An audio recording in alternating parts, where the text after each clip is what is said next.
So this paper squishy has been on my to-do list for so long now, and I'm so glad that I'm finally making it today. And today we are doing the jam jar paper squishy. I don't know why I've wanted to do this for so long, but here we are. So first of all, I folded over an A4 piece of white paper. I always use the same paper. The paper that I use is linked down in the description if you want to check out the exact one that I use. It's by the brand Navigator, I believe. Anyway, I sketched out the rough shape of the jam jar that I wanted. I wanted it to have like a pink checkered top. I wanted it to have a nice strawberry design, and then when I was drawing it, I really liked this color blue with the red color, and I decided I was going to pivot and make it into a blueberry jam. So if you want to make a strawberry one, I would love to see it, because that is a design I actually have in my head and I've had in my head for years now, and I think someone should make that. So if you make it, please do tag me, because I would love to see it.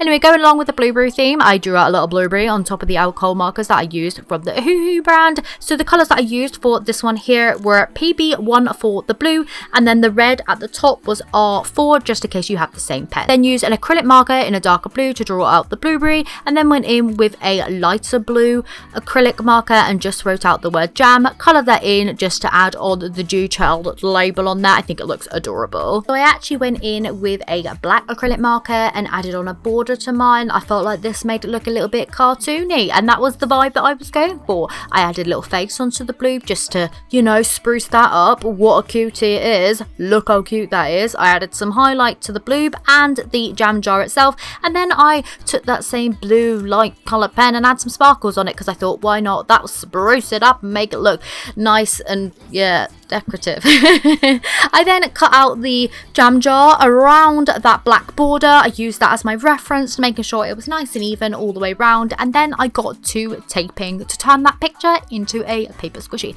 So as you guys know, I like to use pillow stuffing for mine. The pillow stuffing that I use is just one from Tesco. It's a dense pillow, and that one I find to be the best. So in order to get that inside, obviously we need to tape up the front piece and the back piece. So using some clear tape. This one here is by the brand Kite. I link it down in the description again if you want to check it out. I just tape over the front, wrap it around the edges, cut it down, and yeah, just seal down those tabs. On the straighter bits, this was nice and easy, just putting it over by a couple of inches and folding that over. I did tape up the back of this squishy as well, but I didn't do the design on the back because you know me, I am lazy. Of course, if you wanted to do the design on the back, you can. I think an ingredients list added to the back would be really nice, but it's completely down to you. Anyway, once completely sealed up, taped all over, every single side all covered, my jam paper squishy was then complete. Look at that. What a cutie patootie. I absolutely love it. This feels really nice on my hands. I really densely packed it together with the stuffing, and that's making it really nice, slow rising squishy. This is a good size as well. I can get both my hands around it nicely. So lots of crunches on there, lots of crinkles.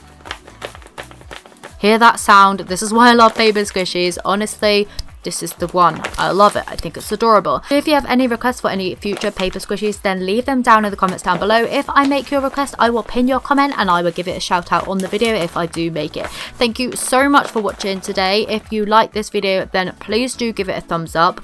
I would really appreciate the support. Anyway, I'll be back very soon for another DIY paper squishy, so keep your eye out for that.